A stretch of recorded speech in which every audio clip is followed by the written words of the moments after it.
reach with the rock. You physically couldn't hold me. I don't care if you pushing 40. You can never little bro me. Euro step like Ginobili, from young OG to the OG. From nosebleeds to floor seats. Circle stronger than Cuban links. My gold dance, your gold plated. You verse me, now that's the reach. We ready. Who ready? Good evening, everyone. Welcome to the One-on-One Sports Show here on the Black Man Unfiltered Network. I'm Mr. Bennett, joined by my partner, Shawnee, in the building tonight. Hopefully, we'll have our remaining crew be coming in shortly.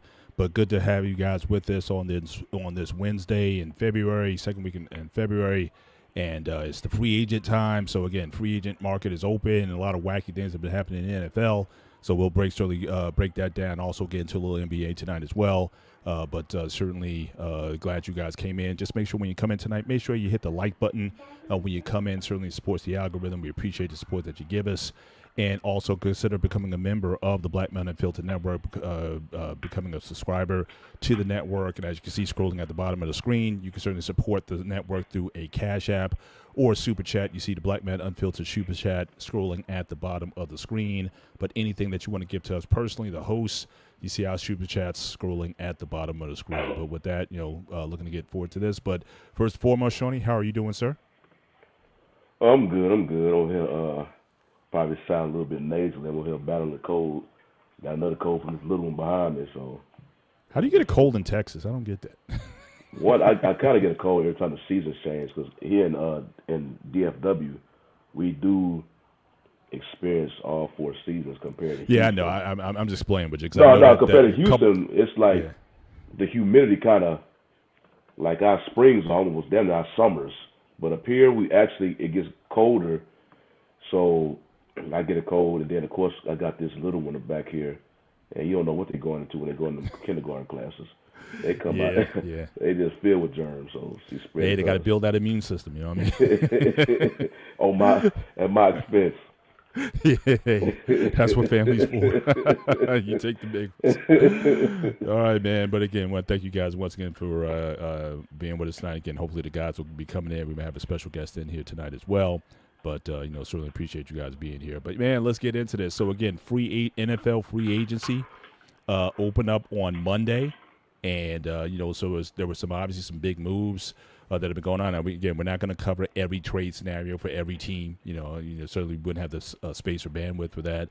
But clearly there were some huge deals, and then deals made and then unmade pretty much in a blink of an eye.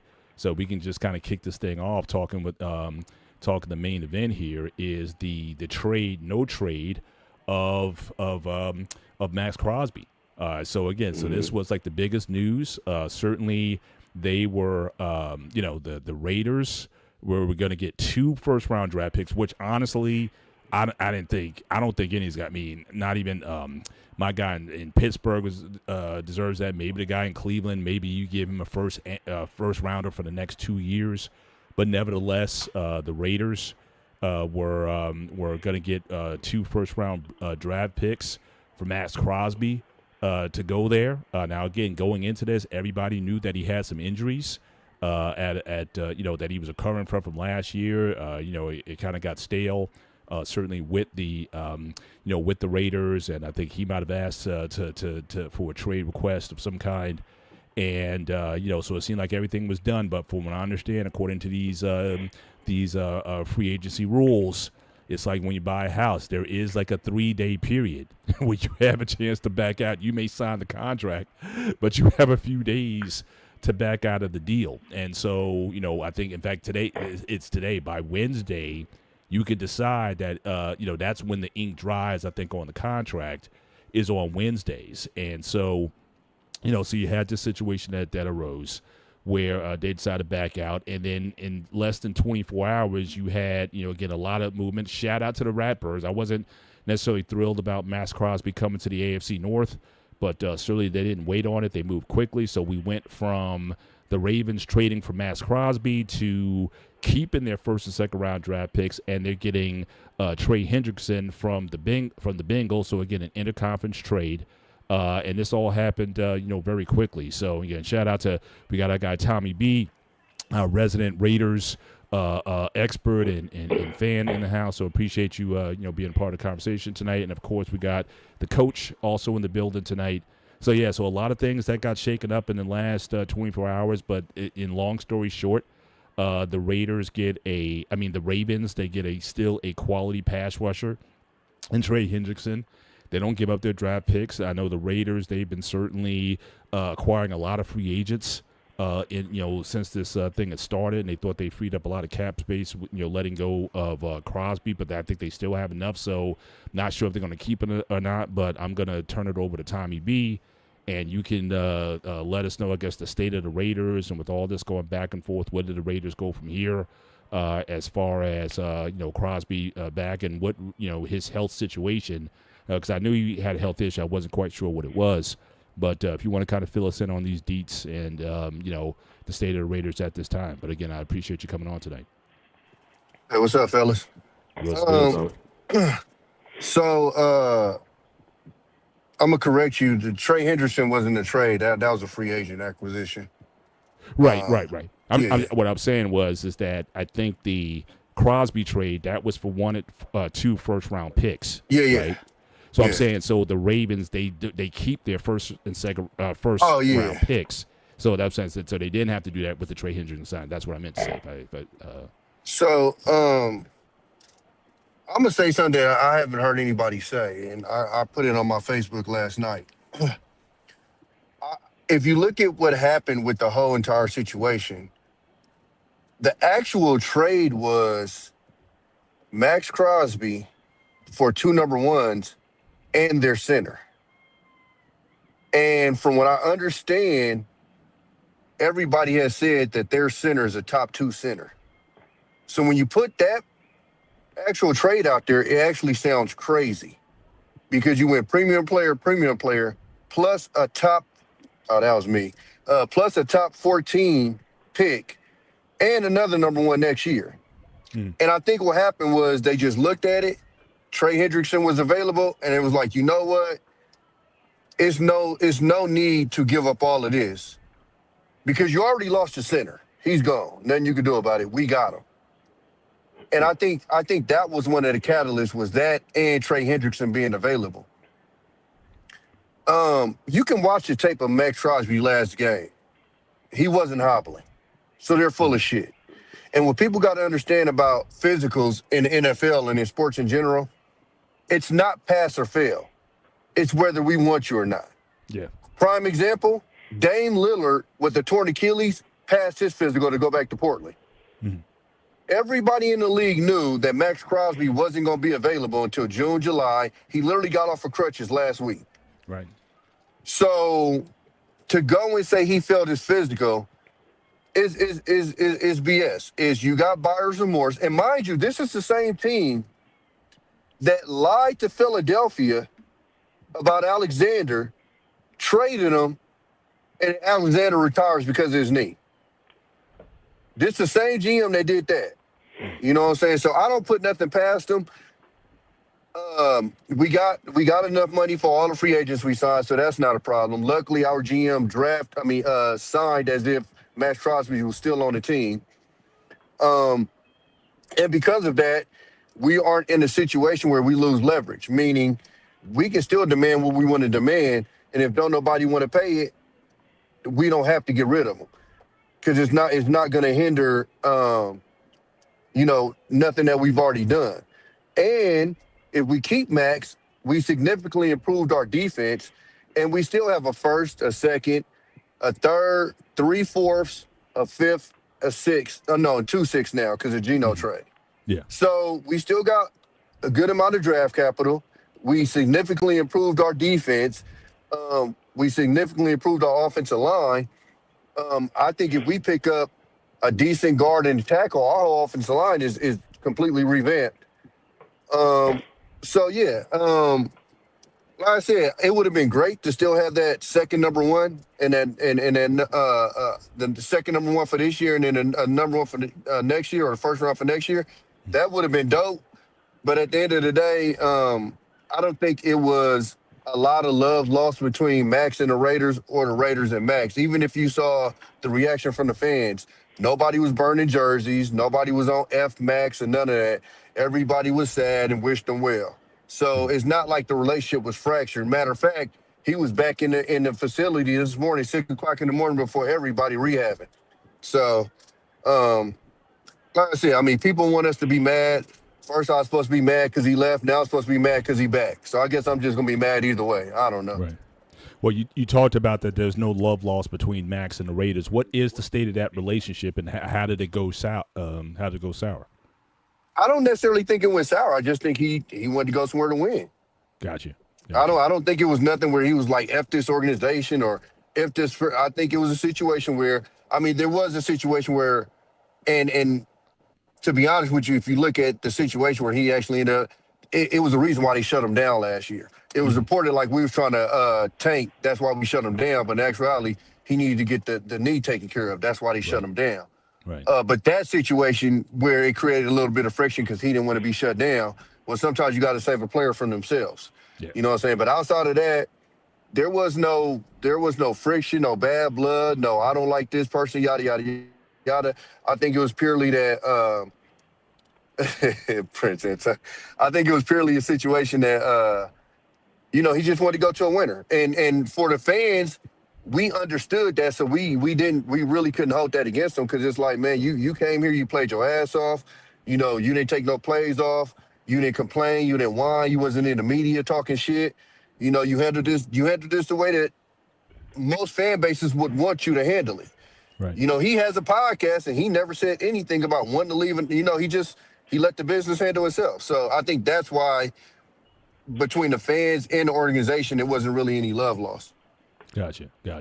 And just overall, just based on the moves they're making, obviously we all know that you have the number one pick in the draft and that you're going for Mendoza as your quarterback and whatnot. So what's the general state of Raider Nation or certainly for you at this point as far as the moves? It seems like, just from what I was seeing from your posts, it seems like you're pretty positive about the direction of where they're going as a franchise and whatnot. So just your general vibe so far since free agency opened. I think all of y'all should know that Raider fans have been usually in the off season, we're literally in a mode of what the fuckness because of the moves so that they Prince make. was corrected. So he wasn't that far off. But this is the first year where everything started making sense. And that's why it's so annoying that this happened, because it's like this type of stuff always happens with the Raiders. You know what I'm saying? It's like we can't get away. Even when we're doing good, this type of stuff happens. But from what's being reported, people look at us as having probably one of the top linebacking cores in the NFL now. We signed another edge rusher on the other side of Maxx in I forget his name, from Indianapolis. We re-signed Cooch on a COVID deal.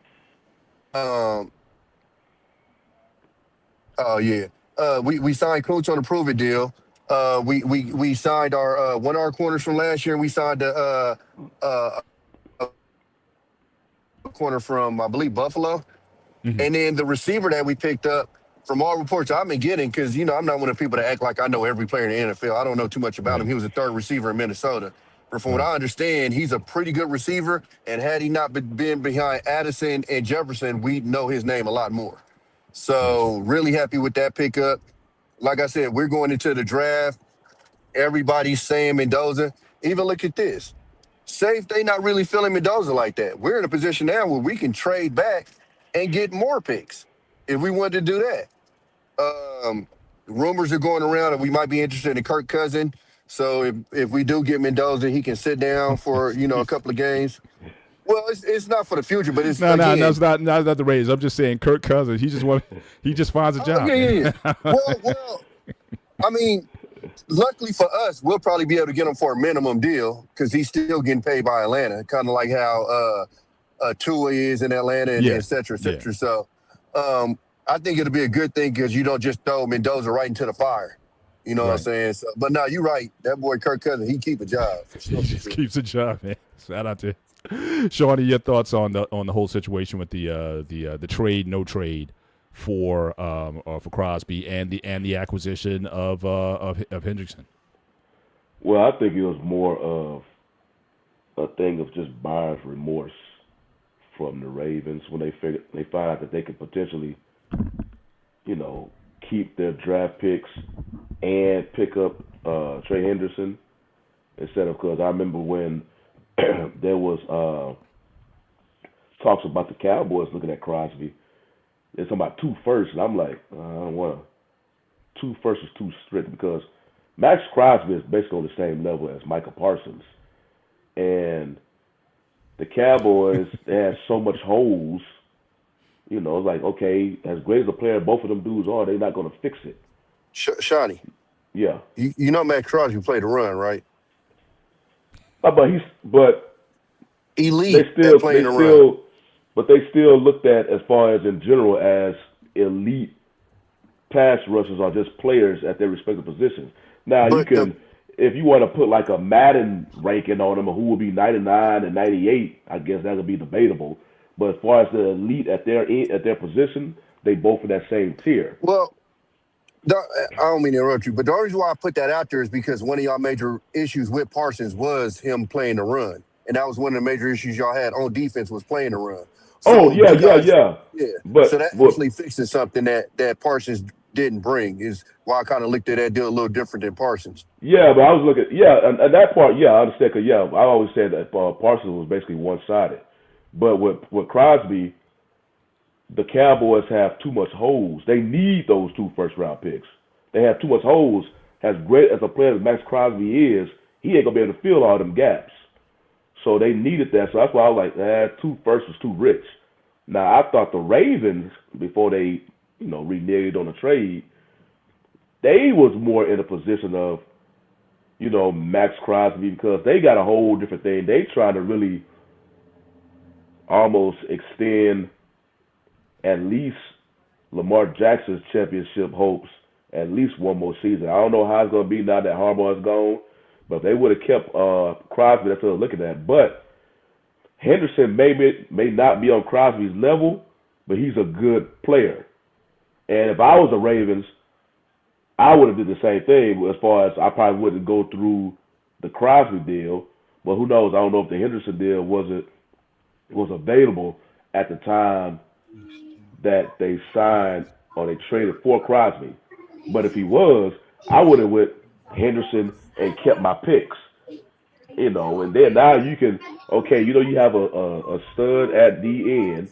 Now you can use that because the Ravens defense needed some improvement. They had their own holes. So those first-round picks, it can address that. So the only thing now is it kind of sucks for Crosby because like Tommy said, Crosby, he's just, 2 months removed from surgery. So he's not ready right now. And, he still got to recover, but I believe he'll be ready by the next season. So, but what I believe is going to happen, since the Ravens backed out, it's the NFL, not everybody, antennas went up. Like, okay, you saying it's a physical. Well, we already know the dude's coming off, have this meniscus surgery. What is it you are pointing at? What is it else that you see? And now that put the Raiders in a situation because now they did have 2 first-round picks from the Ravens. But now they got Crosby back, and they lost them picks, and that also kind of lowers his value out there, the trade value. Now, maybe there's a team out there who's still desperate enough to do it, but now they go, if you're a good negotiator, you're going to use that to your advantage. Well, it's something that the Ravens saw, even though they may have a kind of like a skeptical past of them. This is not the first time they pulled a stunt like this when it comes to trades. But they could use this as an advantage against the Raiders. Maybe if we give you a first and a third or whatever it may be, it just won't be 2 first-round picks what the Raiders was originally looking for. And the Raiders went on and started doing their off-season work, and now Crosby is back in their hands. So now they got to figure out, like how, okay, what we're going to have to do. They may be in a position, especially when the draft get here, they may be in more of a position to be desperate to get rid of them. Yes. I don't know what's going to happen now. But kind of screwed them over, though. Yes, just real quick. So, Tommy, just odds that is Crosby a Raider this year? Yes or no? In your view, It's to be honest with you, it's hard to say. If the Raiders don't get what they want, yeah, because they are under no pressure of trading him at all. He's under contract. Um, Again, like Shawnee just said. So this is the part that irks me the most, right? And this is the part that a lot of people's not looking at: the human being. So you just made a deal to trade for this man who has been playing for a franchise who has been perpetually bad. And you traded him to go to a franchise that's a perennial playoff team. You also traded him from the West Coast to the East Coast. You also traded him, and he had to make a 12-minute video saying goodbye to the fans, yada, yada, all of this stuff, only to turn around and send him right back. And that's the part that kind of irks me because this isn't fantasy football. This isn't Madden. These are real people with real lives. And too many times we look at these players as like commodities, like they're not human beings. And for that reason and others, I would think that the NFL should look into this. And I mean, whether they do something, I don't know. But I don't think that you should be able to set a precedent of you just dangling these players like this as if their lives don't matter. You know what I'm saying? And that part kind of rubbed me the wrong way as far as like them doing that because nobody's looking at it how messed up it is for Maxx Crosby as a person. We're just looking at it as business, but we're dealing with human beings. We're not dealing with commodities. And I think that side of it also is kind of messed up where you done sent this guy from, you could say the higher highs of thinking I'm about to be playing for a perennial playoff team after I played, essentially, one playoff game his whole career, to now you're sending me right back to the place, that I thought I had, I don't want to say for better words, but escaped. Gotcha. Coach, you seem like you want to get in here. What's your thoughts on the whole situation? I mean, in reference to Maxx Crosby, the Ravens were able to do what's within legal right. They had to 3:00 today to sign contracts, so everything was just allegedly, and that's just part of the game. I mean, he signed over $100 million before. These guys got money, and the fact I think he still get traded. He'll still get traded from the Raiders at some point, and it's probably soon this season before the training camp starts, because I think they're just minding out, his next move. He's still got to recover. But either way, he's in a good position. I think he's in a good position to go back to the Raiders. And teams will still vouch for him once he comes off of that injury. Once you start injuring your ankles and knees and elbows and shoulders in the NFL, it's hard to recover. And he plays defensive end, so he's going to be pushing a lot of weight, doing a lot of different type of runs. So, yeah, but I don't think nobody's worried about the emotional part, knowing that you can go make a couple of $1 million for a couple of months a year for 5 or 6 years in your life, because we fans of the NFL. So just imagine the guys that get opportunity, but we in the social emotional mindset today, so everybody's a victim.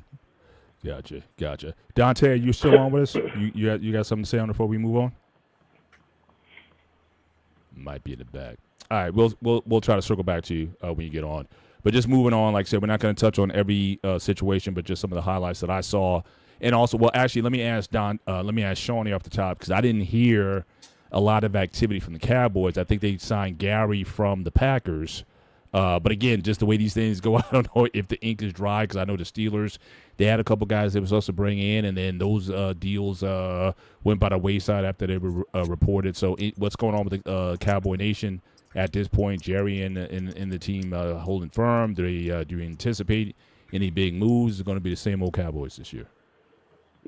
Well, they, before everything kicked off, Jerry, as usual, I think I sent it to us in a message that he was going to go basically above and beyond against spending abundantly in the free agency. I'm like, you lied again, Jerry. But he keeps doing that. But one pickup that they did that I did like, I believe he came from the Cardinals, was safety Jalen Thompson. Mm. He's a nice young safety. He's pretty. He can cover some ground, so he's good. But there was one pickup free agent decided. I was just, man, this fits right up the Cowboys' alley, because the main thing Cowboys do during free agency, because they want to spend all that money, they generally will sign a player who recently just came off an injury per se, where they signal their price is cheaper. Javonte Williams, they did that. But they did that again this offseason. I think he played 3 games with the Broncos last year. What was that? P.J. Locke. And he's another safety. And he's coming off this unique surgery and is coming back to play. And he's the first player in NFL history to do so, of this particular surgery. I think a spinal fusion surgery. He's the first player in history to make a return from that. And I was like, well, this fits the Cowboys mold. Oh, he's coming off a surgery. Oh, he's gonna be cheap, so they're gonna bring him in. And that's what they've typically been doing. But the one signing that I like, I think my Texans have been real good in free agency compared to the Cowboys. But the Cowboys, I did like the Jalen Thompson signing. I did like that one. Other than that, I mean, I think we was talking about whether they kicker. He was talking about that $10 million a year one time. I think they got him like on a second round tender. I think it's like worth like between 5 and 7 million. I think 5 million. Mm. And I think the Texans went ahead and signed their kicker to the highest contract so far. It's like 6 or 7 million, 1 or 2. Mm. So kickers are starting to get that type of money. But going back to the Cowboys, they haven't really been doing too much noise. They just made a trade today. Odigizua, they traded him to the 49ers for a 3rd round pick. You mentioned Gary.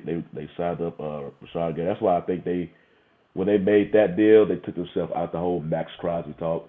Because again, to me, I thought that 2 first rounds was expensive. So once they couldn't get the Raiders to come down off that offer, I think they was offered a 1st and a 2nd. But to me, they got so much holes. You need those picks. Go try to address them holes as much as you can. So, so far I give the grades to them like a C minus, or just a C plus, and mainly because of Jalen Thompson. Gotcha. Dante, what's going on, sir? How you doing? Dante, can you hear us? Dante? You don't froze. I think you froze up again. Okay, you there? Can you hear us? All right, you still muted, sir. Still muted. No, he unmuted. It's that lag.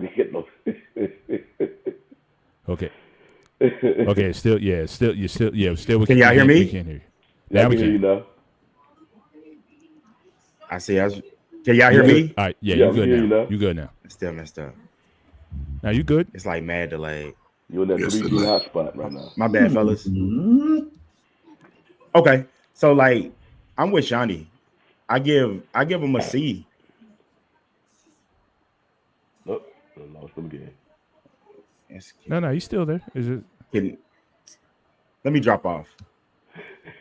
Okay. Or is it good? I'll bring you back in. We can hear you. We can hear you just okay. fine Okay. right Cool. Yeah, we can hear but you like, fine right now.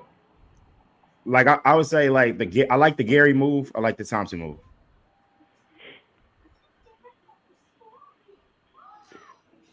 But I'm with Shani. Like, if you keep saying that you're gonna bust the budget or you're gonna go all in, you have to actually do that. Like the Crosby move, I can understand you not doing it, but doing other like little moves, I don't really agree with that. You got to make some big moves to get multiple players and get a little bit of depth. Because if you said I'm gonna get rid of Micah because it's just one player at $47 million, well, you got to take that and get other quality players like Quinn Williams, the safety, but you need a corner. I wanted them to get Tyreek Woolen. Why not make that move? Why not go get a linebacker? Like, I understand that Kobe Dean went with his buddies in Georgia. He picked the Raiders over you. That's cool. Go money whip somebody else. Go get Devin Lloyd. Like, stop overspend a little bit. That's what free agency is. You overspend for the safety. Gotcha. Yeah. So all right. So just gonna move on to the next one of the more notable trades that took place. Well, so certainly, obviously, the Seattle Seahawks coming off their Super Bowl, so guys are certainly starting to exit and get paid. Certainly, the biggest one, again, the MVP of the Super Bowl, Kenneth Walker III, joins the Chiefs as they start to rebuild. Now, from what I understand, is Tyreek Hill. I think he's still out there, right? They haven't. So he's potentially still out there. So I'm thinking he may go back, but certainly the Chiefs, they're looking to restock and retool. And certainly with that signing of Kenneth Walker, they also let go of my guy from Rutgers, Isaiah Pacheco. He goes to the Lions, and certainly the Lions also re-signed Teddy Bridgewater, certainly to that squad. So I think those were notable. The Chiefs getting Walker. And then you were talking about Tariq Woolen. So again, he signs with the Eagles. So I don't know what this spells for your conference, because now the Eagles have one of the best cornerback groups in the NFL right now, with joining Quinyon Mitchell and Cooper DeJean. So because I was actually kind of feeling too. Now I know he did a bonehead move in the NFC Championship game, both the penalty, the taunting on the sideline, then getting beat by, for a touchdown. So I know everybody was like, he was in everybody's doghouse, but certainly he's joining certainly an elite group. And I know he's not the greatest. He's very inconsistent, not a great tackler, but he's got freakish proportions. I think he's 6'3", and I think he ran like a 4.3 in the combine. But, certainly he's joining an Eagles cornerback group that could be very formidable, and that could cause some situations for your Cowboys. So, Dante, since you talked about him, what your thoughts on the Tariq Woolen signing going to the Eagles?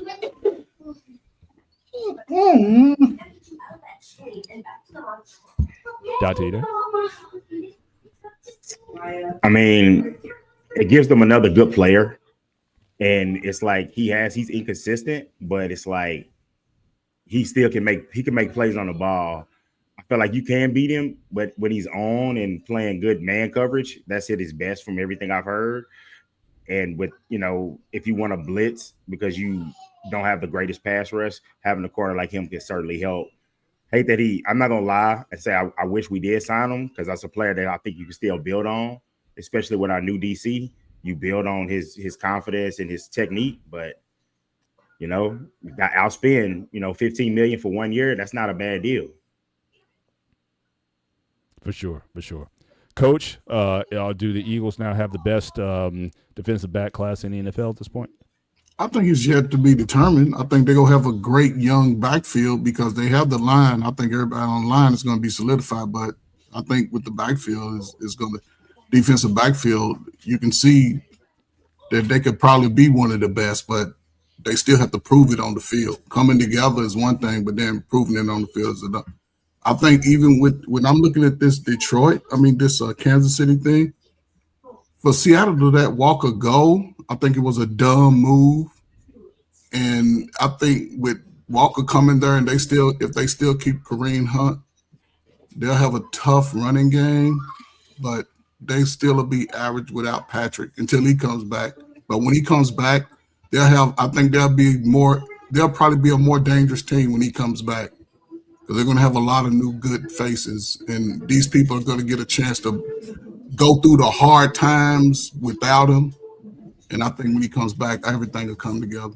But salute to Teddy Bridgewater, man. My Louisville still hanging on, man. I think he went away from the game. I think he did some coaching or something like that. Yeah, he did. No, he was away for like 2 years. Came back. So he's just kind of hanging out. Shout out to guys who are able to still have jobs in the NFL. Shauna, your thoughts on Reek going to the Eagles? Do they have the best secondary in the NFL at this point with his signing? Best secondary? Nah. It's a good pickup for the Eagles, but you remember, I believe my Texans have a better secondary than they do, mainly because the Eagles, they lost a critical piece in their secondary, and he went to the Texans, Blankenship. So now you got Blankenship and Petrie, along with a You know, he's up there with Patrick Surtain and Derek Stingley, and then you got the other like Lassiter and the other secondary. That secondary, I believe, is hotter than the Eagles as far as the whole back end, especially with the addition of Blankenship. So, I mean, it's a good pickup, but I think it's going to be a big hole for another safety to come and fill in his shoes up there in Philly. And I believe Denver also had a good secondary, and I got to see if they. I can't think off the top of my head if they made any changes, but their secondary was also elite. So there's some other ones who are already proven to be the elite secondary. Now, if they keep their pieces, I would put them ahead over the Eagles secondary because yes, they have Wooten, but they lost a huge piece in Blankenship. So yeah, that's it's a good pickup for them. But I think the Eagles have more holes to fill out over there compared to other secondaries. Like I already named two. Like you said, it still remains to be seen how good the Eagles secondary will be. But yeah, Texans, Broncos, the Patriots secondary was looking pretty decent. You know, but I know they call a lot of. Well, yeah, I mean, obviously the guy in the Super Bowl playout is mine. Gonzalez, so yeah. But they kept getting flack because they division. Everybody kept downplaying them, and it's not like their defense was playing like they were in the playoffs during the regular season. So they still like a to be determined. But I named two secondaries. I already believe off the top that is better than the Eagles secondary. Gotcha. Tommy, any thoughts on the Riq Woolen signing with the Eagles, and do you think how do you think this bolsters them as a secondary good move? I know you were killing them after, and I was killing them too in that NFC game and whatnot. So your thoughts on the signing, or are they worse off with Riq Woolen? No, he's not a bad player. He just made a bonehead, mistake. But they it's hard to judge their secondary because their front seven is so good. It makes that secondary look good. That front seven has been a monster for years. When you got, multiple, 10-sack guys on one line, it's ridiculous. So that's not me taking away from the secondary. It's just me saying that front seven is so good.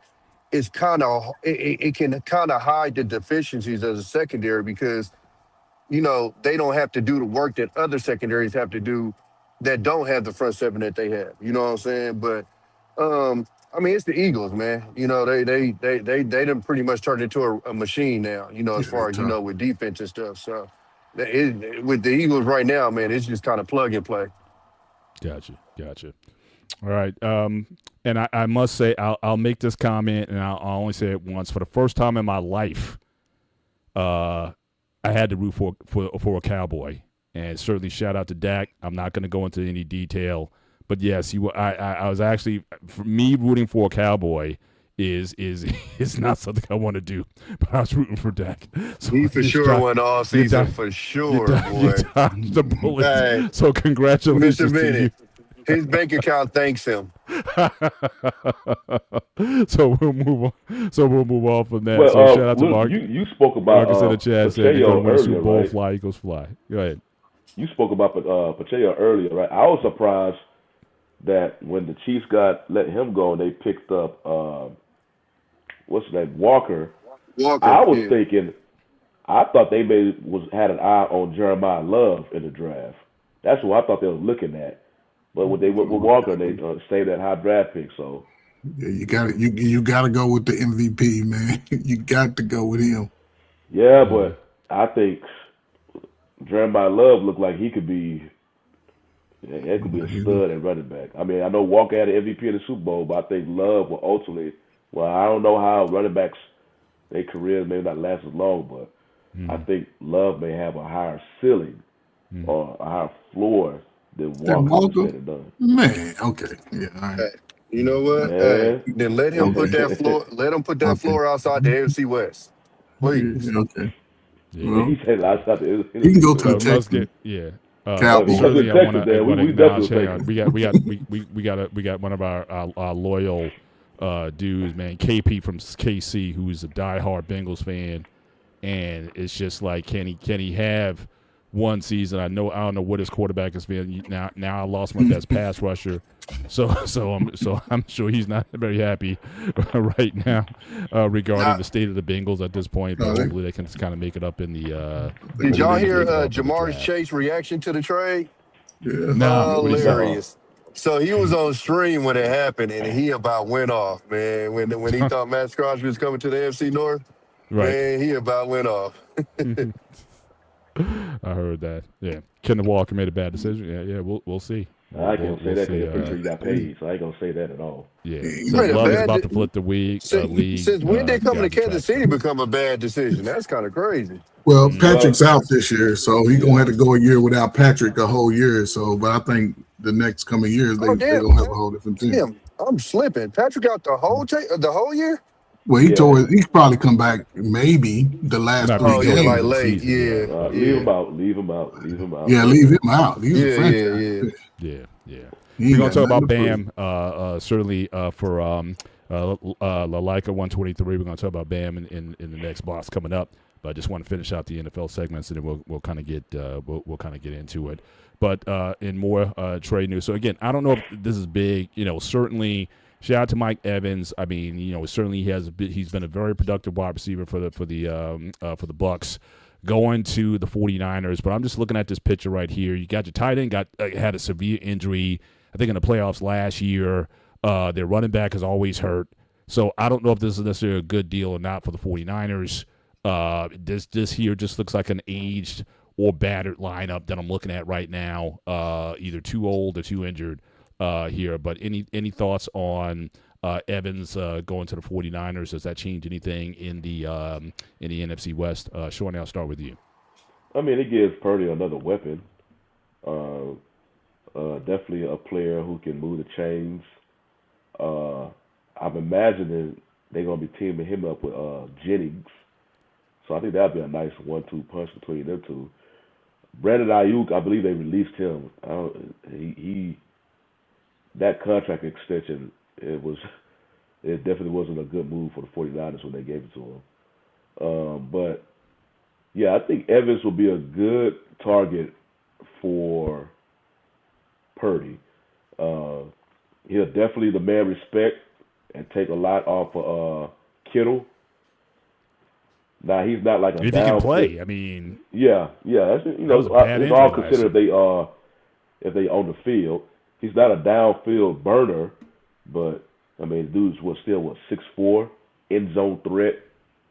So it could make if they have a healthy Kittle, Evans, and McCaffrey, I know one thing, they red zone offense is going to be lethal. I got to see who's going to have in the backfield. But as far as their receiving weapons, it's going to be lethal. Because they could get creative like Shanahan can and free up space for McCaffrey. Kittle and Evans could both win their respective matchups anytime on the field. So it's he's a good pickup. Obviously, he may be. I guess you could say this. He may be on the downside of his career now because he's not in his prime. But he may have plateaued in his career. But you still know what you get with Mike Evans. He's still a good receiver, and he probably will have some games where he could post like 150 yards receiving. So I don't think it's going to hurt them at all. He is definitely going to be a better weapon than Ayuk was. Like I say, he just went downhill once he got his contract. Gotcha. Yeah.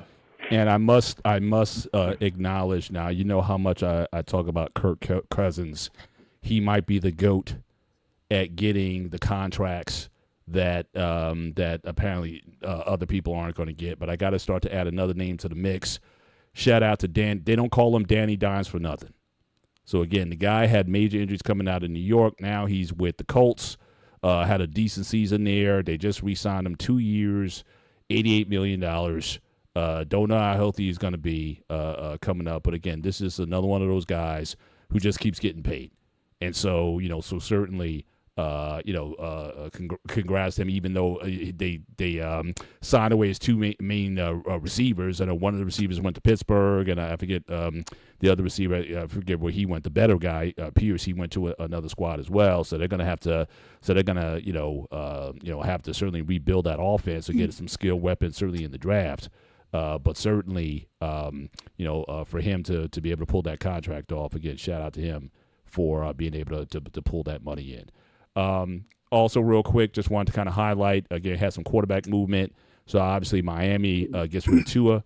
He goes down the block to Atlanta. Again, not necessarily, sure how durable he's going to be. I mean, that's always been an issue there. But, again, they got a new head coach down there, so we'll see if the change of environment's there. And certainly Miami signed Malik Willis. I know his name was floated out there as a positional pickup by the Steelers.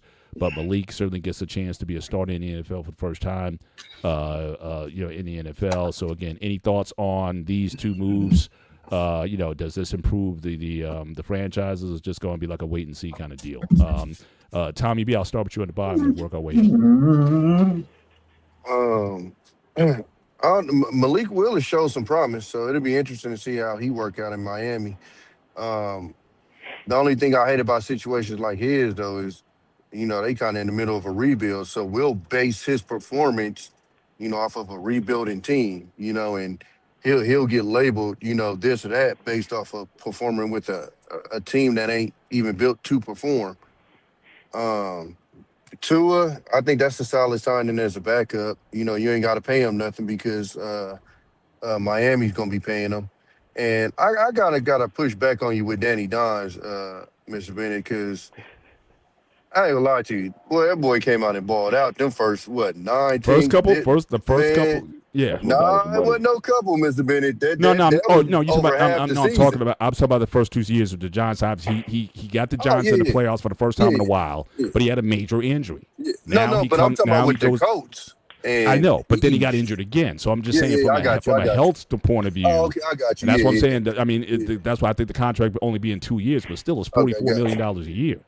So I'm just saying that. Yeah, but it's one of them things though. If you feel like you found your guy, you got to pay him. You know what I'm saying? Like it's just. But then you get rid of his weapons though, so he's got that was kind of wild.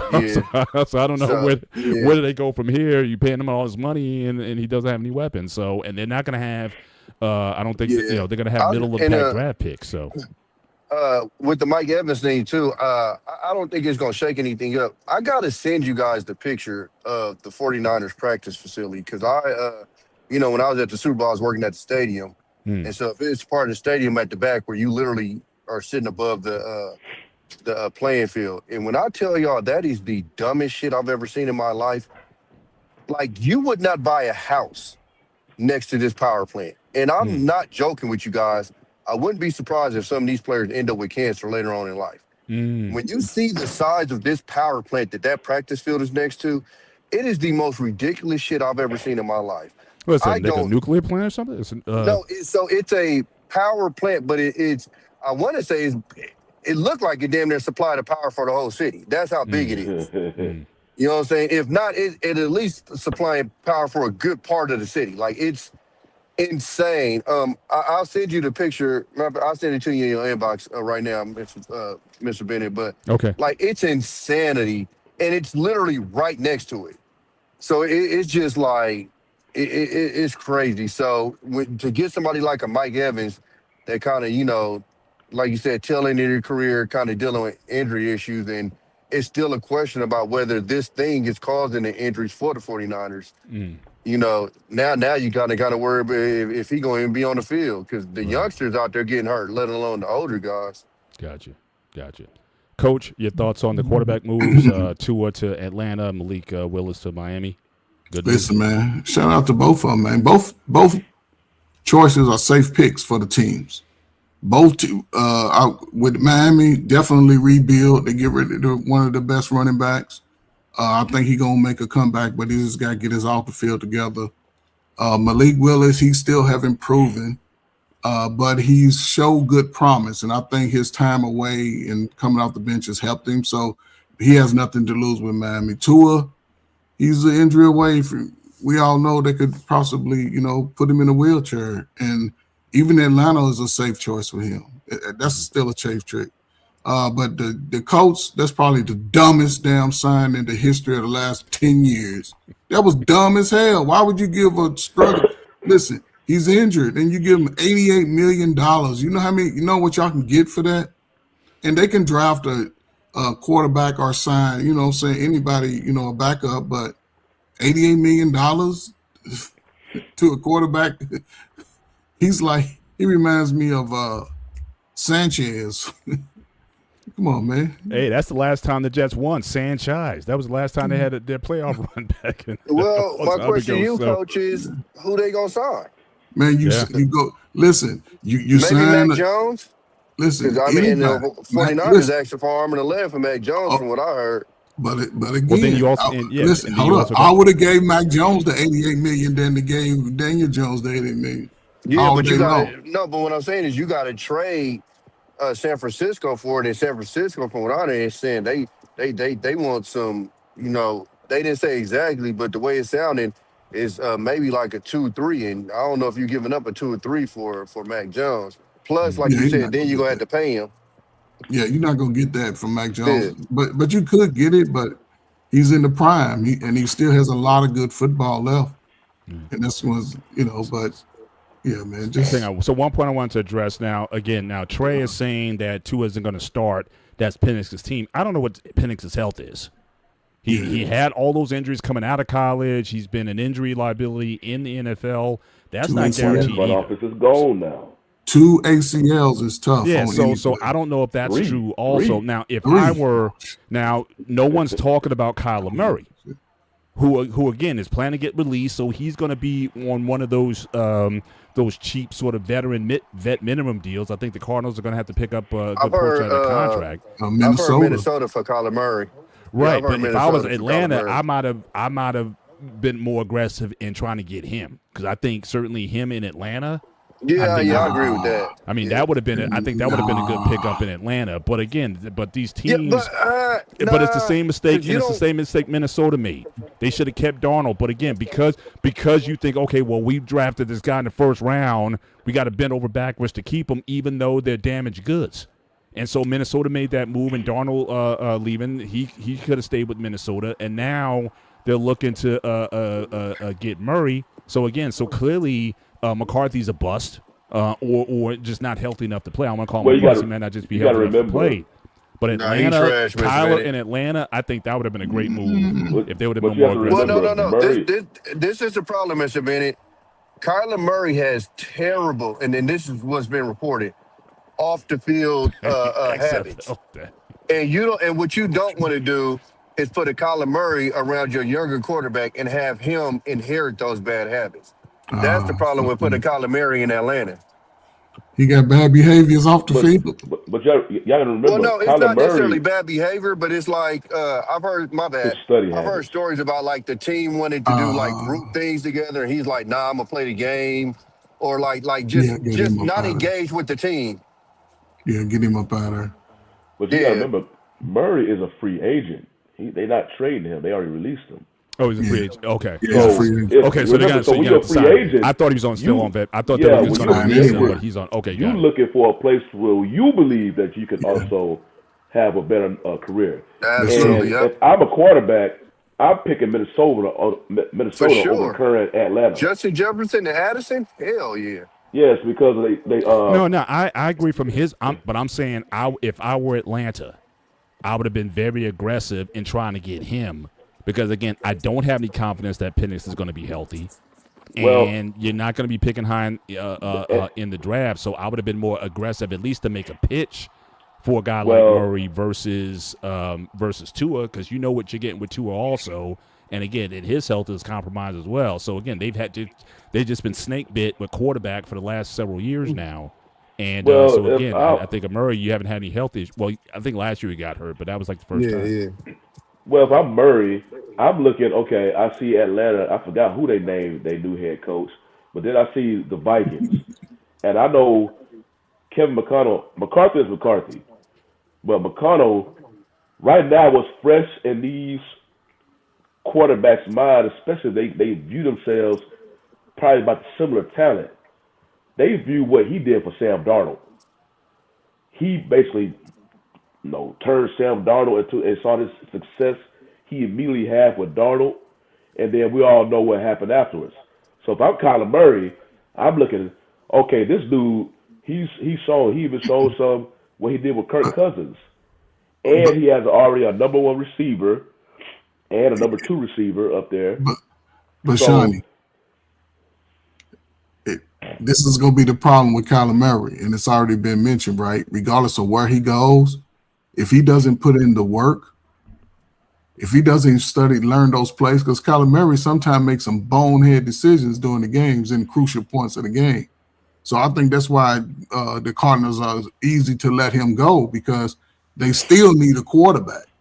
And to let him go in free agency, it goes to show that he must be doing something where he's not really putting forth the effort in, taking the act. McCarthy, I think, is going to be okay. This is his rookie year. We can compare him to Shador and Gab, every rookie last year, but this is his year to prove that he's eligible. And Murray is a good backup. Well, if Murray if you think if Murray goes to Minnesota, he's going to be a backup to McCarthy. Yeah, he's going to be a backup. He's going to be a backup. I think if he goes, I think he'll start, and that'll give McCarthy an extra year just to. Yeah, that's what I'm saying. Yeah, I don't think he's going to be a backup. He did win in Minnesota, so he hasn't proved that he can start. But I say like this: if Murray don't want to go to Minnesota, he did win in Arizona. Yeah. If Murray don't want to go to Minnesota, cheeks. With you have a proven head coach who can teach quarterbacks, and if he don't believe he can go up there and resurrect his career, because he don't want to put in the work, because if you go there and you put in the work, there's a good chance you may find some success with McConnell as your head coach. If he believes he cannot do that, man, go play baseball. Yeah. Go play baseball. Yeah. And right now, at this stage of his career, he can still go play baseball. Yeah. Before we move on, I got to move on to the next block before we get into the NBA. But again, since my guy Anton from New Jersey's in the house, so I got to acknowledge his New York Jets. So this is going to be a 2026-27 start. What? Geno Smith to the Jets. They also signed Nahshon Wright to the Jets. So again, best of luck this year with this lineup. Geno goes back to the place where he got his jaw broken. So hopefully hopefully he won't have any PTSD from that first experience with the Jets from back in the day and whatnot. And hopefully, wish him nothing but the best. Certainly there, but just wanted to acknowledge that. Before we get out on NBA, just a couple quick hits I like to do. So we've got everybody on. So it's kind of like sort of rapid fire round. So first of all, best rookie season in NFL history, right? So again, you got LT, you got Randy Moss, Dickerson, Campbell. So all these guys, their rookie seasons. The best one from your memory, I think all of us are old enough to remember most of these guys. Well, maybe not Taylor, but again, he's so legendary. You've seen the highlights and whatnot. But what would you guys say from your experience, the best rookie season that you've seen out of an NFL player, whether it be on this list or not on this list? What would you say is the best that you've ever seen? Go ahead, Tom. You want to start? No, you don't. They got to put Cam Newton up there. Cam Newton came in and balled. But I'll probably go with Randy Moss. Randy Moss was a monster when he first. That's what I'm thinking too. Yeah, that was unbelievable, especially that Thanksgiving game that year. Torched him, totally torched him. So After once I can remember clearly. I mean, you got Justin Herbert on there, but I just can't remember, mainly because he's just West Coast. Sometimes it's hard to watch their games. Mm-hmm. But yeah, Randy had a good rookie season. I was about to say C.J. Stroud, but Jalen Daniels got him beat because Jalen Daniels took it a step further. And all the other ones, I remember Javon Curse. I just can't remember what he did his rookie season. I just remember he was the freak. But just the way, because there's some of these teams, the Titans, the Chargers.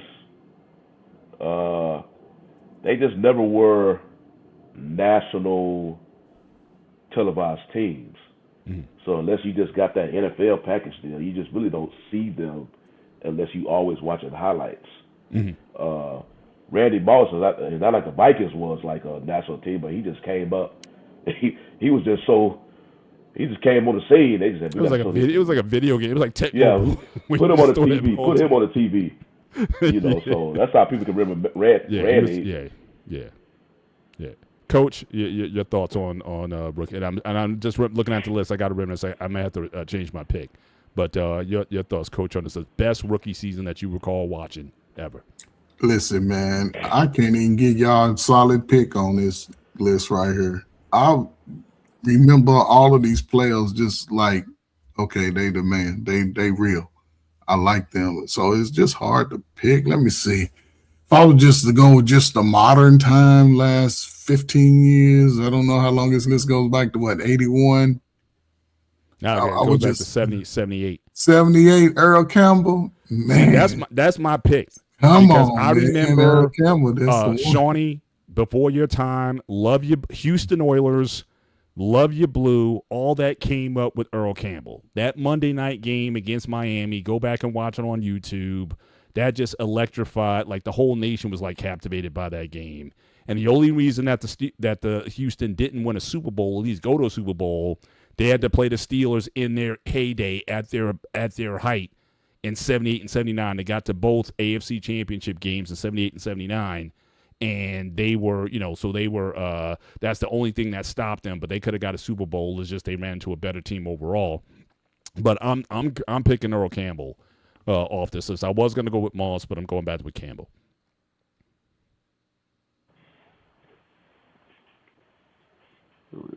I was surprised you wasn't saying nothing about Roethlisberger.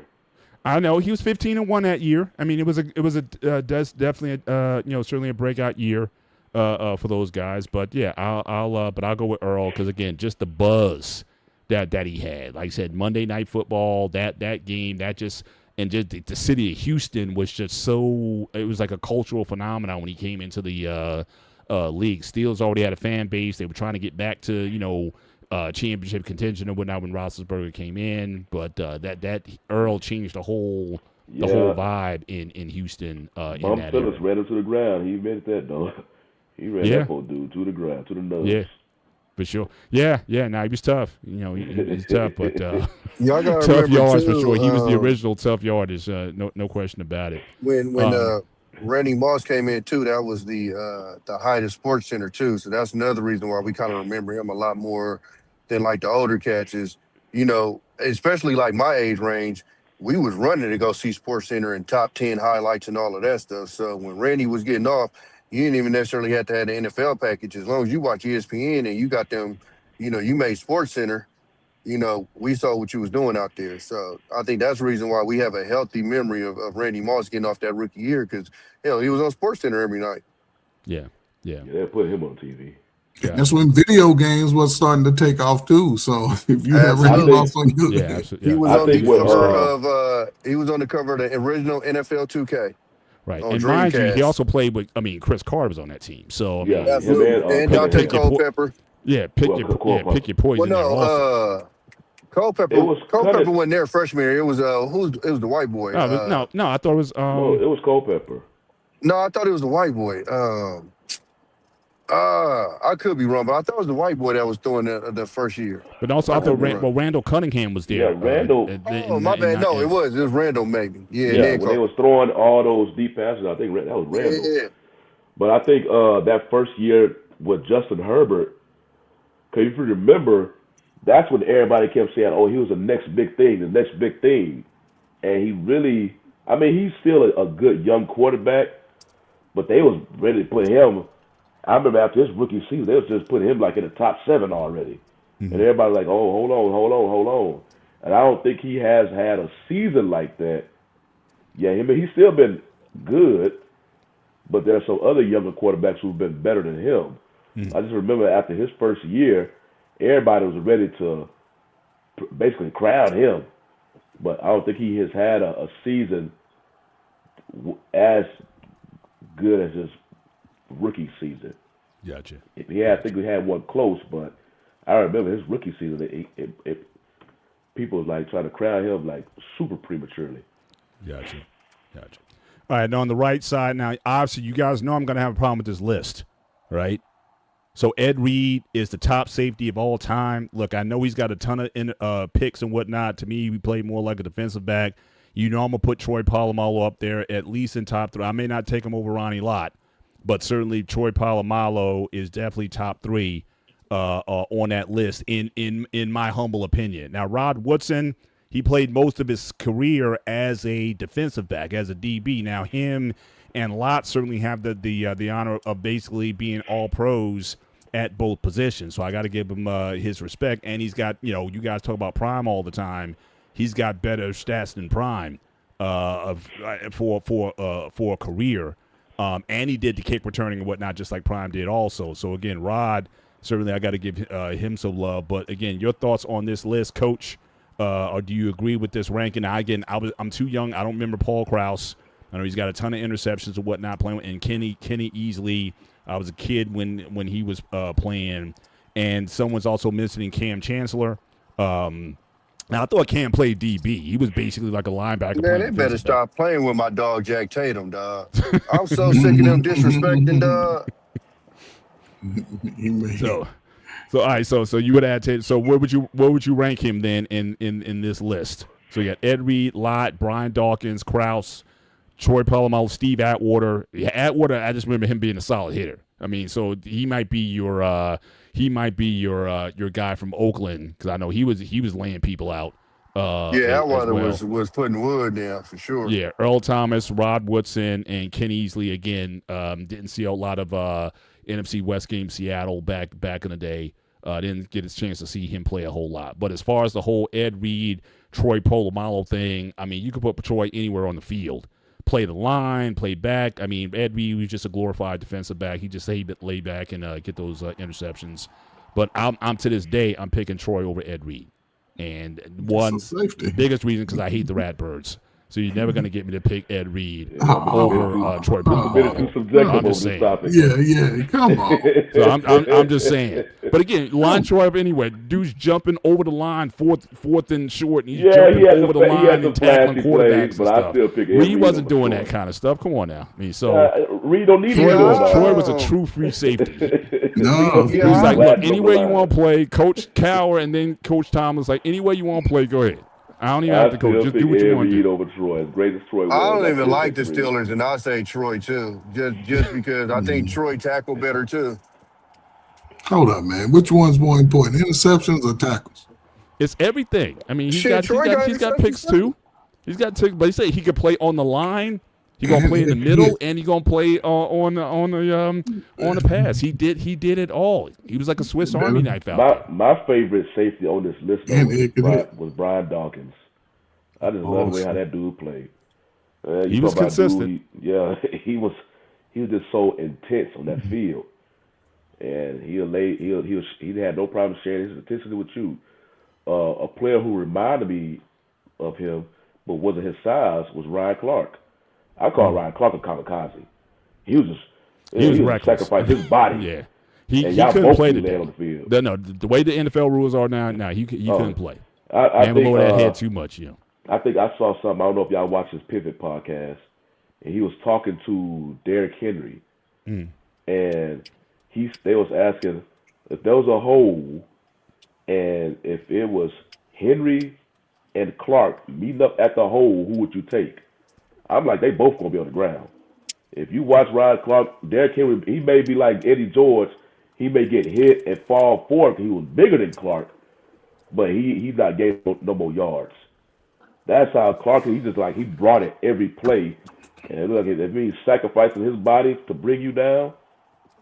But I just remember them going back and forth. I seen that clip because they ended up putting the highlights when they played the clip. And that boy, he was laying some wood. I ain't gonna lie to you. If he met you in a hole, he would not blink. Yeah. It was he was handling some business. A But lot of people yeah, now I guess they they're thinking ESPN now, but no, that the dude. disrespect of Jack Tatum and the Raiders secondary, that shit needs to Who be knows? Maybe studied. Jack Taylor number 10 down there is cut off. Man, nah, I ain't trying to hear it. Jack Tatum was knocking his own teeth out his mouth. Like, man, man, Yeah, I hear you. I hear you. we All know right, they don't like us. last, It's all all right, last good. of the Put quick Darren hits. Woodson on the list. Last of the quick hits here. So again, this is kind of like that start bench cut. So you got Lamar Jackson, Michael Vick, Cam Newton. Who you starting? Who you benching? Who you cutting? All right, Sean, we talked about this earlier. Go ahead. Start Lamar. Oh hell. See, the thing about if Michael Vick was the Michael Vick of the Eagles, when he actually played as a true quarterback, because he even admitted his time with Atlanta, he wasn't You know in what the Vic we film talking business. about, dog. You know what Vic we talking about. Because Go he ahead, they got the go Falcons. ahead and bench that inaccurate ass nigga, or cut that inaccurate ass Well, nigga. Cam Newton is not accurate neither. I think his completion percentage is under 60%, or like 50% or something like that. So, but because Cam is an MVP and he has a Super Bowl, start Jackson, bench Cam, cut Vic. But I'm telling you, if it was a Vic of the Eagles, I'd put him over Cam if he had a career like that. But yeah, start Jackson, bench Newton, cut Vic. Coach. Man, Lamar's my guy, man. But I would just go and rank of I guess their career and seasons that where they were most highlighted. I would have to take Cam as a starter. I'm a bench Vic. Lamar, he might not be on the team. What's the? Oh, never mind. So Yeah, I'm gonna go with Cam. at their best. So again, Dante, we're saying at their best, elite play. So whether you think that was in Atlanta or the Eagles or whatever, at their best, who you starting, who you benching, who you cutting. So, coach, so you go with you say you starting Cam.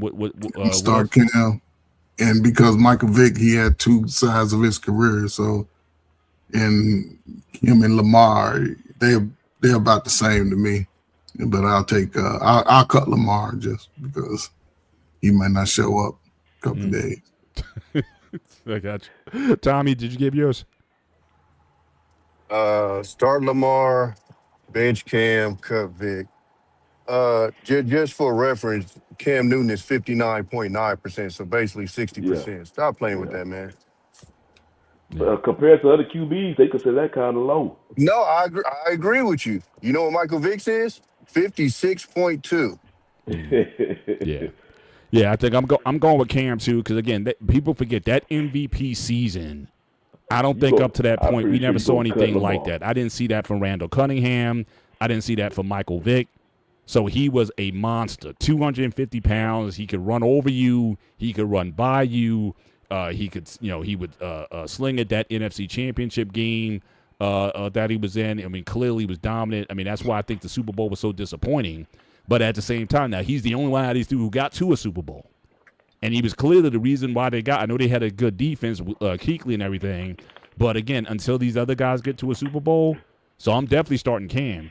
And then I'll give Lamar with his 2 MVPs, even though I hate the Ravens. See, I can't be fair. All right, I'll give him. Then I'll cut Michael Vick. He's probably the smallest of those guys there. So that would be my big. But again, that MVP season that Cam had, I would rate that even with Lamar's MVP seasons. I don't think Vic was ever up for an MVP, but that MVP season by Cam was one for the ages.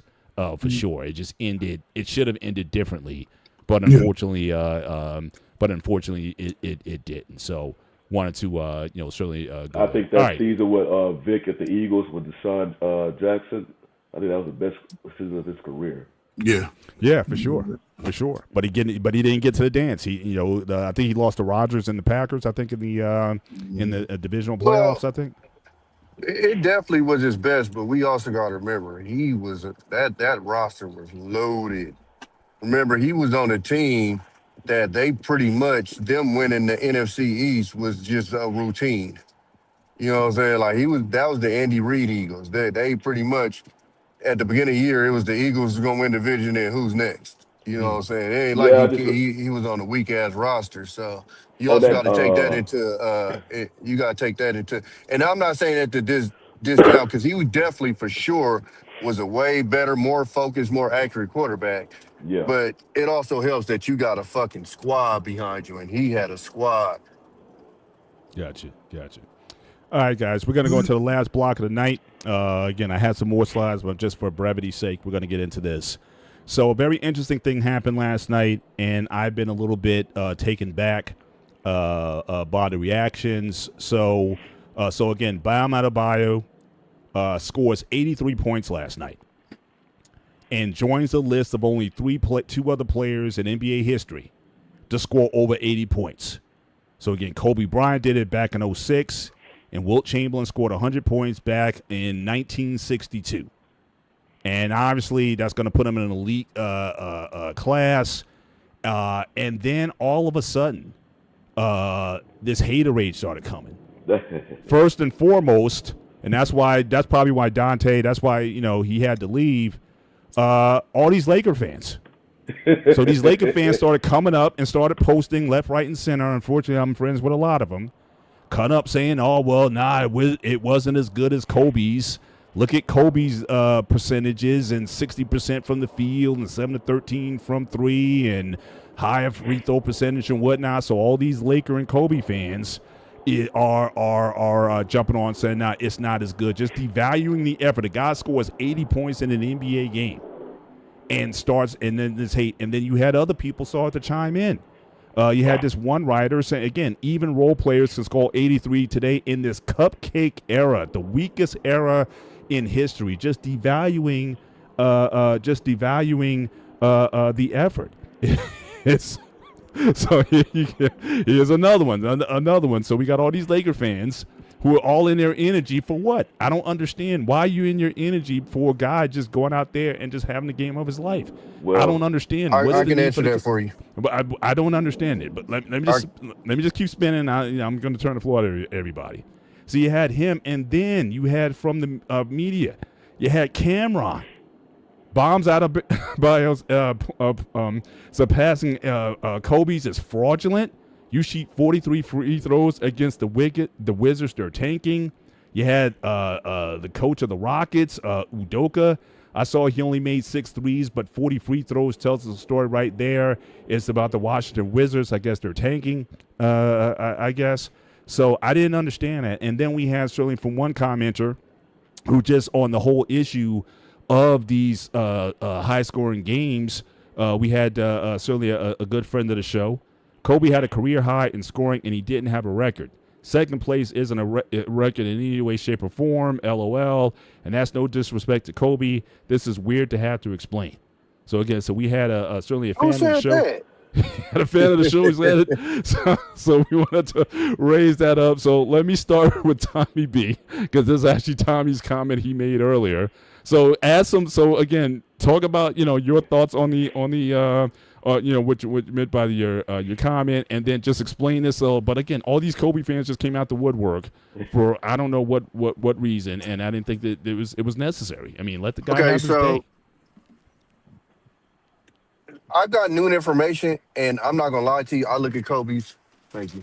I look at Kobe's 81 even more different now. So let's just get this understood, right? Did anybody on the panel watch the fourth quarter of that game? Nah, but I know what they did. Nah, that's close. No. Did you watch the fourth quarter of that game? No. Yeah, I didn't watch it, but I know what happened, though. No, listen to me. Then you are not qualified to call people haters. Let me explain to you why. These people were up 20, 30-plus points and literally fouling the other team to get the ball back. Guys on his team was going to the free throw line and purposely missing free throws to get him the ball back. Do me a favor. Watch the fourth quarter of that game and tell me that's playing basketball. Bam Adebayo was, first of all, he was bringing the ball up the court, which is something he don't do. Listen to me when I tell you this. They were triple teaming him. And he was still trying to dribble around the niggas. It was not basketball. So when I tell you it's not hate, it wasn't hate. It was literally a circus. I promise you. I have no problems with Bam. Now, the reason why I said that about Kobe's 81 is because I come to find out that they did the same shit with Wilt's 100. A complete clown show. Missing free throws on purpose, fouling the other team to get the ball back quicker, etc., etc. The reason why people are saying that is because Kobe's game was not a blowout. Kobe's 81 was needed. Again, y'all know I'm a Warriors fan. I'm not no Kobe fanatic. These are just facts. Your team is up 20-something, 30-something points, and you're literally fouling the other team to get the ball back. They found one of your other players. This nigga goes to the free throw line. I shit you not. Go watch the game. Just throws the ball at the rim. To try, like, it was a, Mr. Bennett, I promise you, it was a clown show. This was worse than watching the Globetrotters. It was ridiculous. That's the listen, and this is not hyperbole. I'm telling you guys. This I swear to God, I've never watched this happen in a basketball game. It was the most ridiculous shit. So I got a group chat. One of the guys in group chat hit and said, "Damn, Bam got 70." I said, "Boom!" I go straight to Streamies, put the game on, watch the entire fourth quarter, straight buffoonery. And I'm not even one of these disrespectful to the game of basketball, disrespectful to the fans that attended that, disrespectful to it was literally a poor product being watched. It was sick. I promise you. And when I say this, I want y'all to go watch that fourth quarter and understand this is not hyperbole. This shit was ridiculous. I'm gonna just say this last thing. This is what it reminded me of. When little kids play you know, when you give them the ball and they run around, somebody try to take the ball. No. When you get a kid the ball and they run around and they try to take the ball from them, that's what it looked like. I swear to God. Like, it was just ridiculous. So, yeah, that's why I think a lot of the hate is coming, Mr. Bennett. Of course, you know the Kobe fans going to be the Kobe fans, but I think a lot of the hate is a lot of people that watched that game was like, come on, dog. Y'all up 30 points. But that's the thing. Right, but hang on, before I go to Sean, all right, but what about your comment, though? So you're still saying it's still a second? No. Okay, no. So what was that all about? Okay, so I was in an argument with some people because this guy, Isaiah Stewart, he's this Democrat that be, roasting Republicans there, but he ended up making a comment saying something about a record. And I said, well, Kobe didn't have a record, technically. I said, I get what you're saying, though, but Kobe didn't have a record. And I literally had niggas arguing with me about whether Kobe had a record. I said, no, Kobe had a career high. Kobe didn't have a record. I said, second place is the first loser. Since when did second place become a record? Like, I'm confused. Then they tried to tell me, well, no, it's a personal record. Well, how is a nigga going to make your personal record? That's a personal record. That sounds stupid, but So Kobe still owns his own personal, but that's literally the argument I was having with people. And Coach, they was calling me dumb.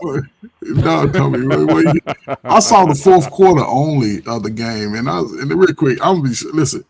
And Tommy, with Wilt, it shows the superior athlete he was to those guys back in that day.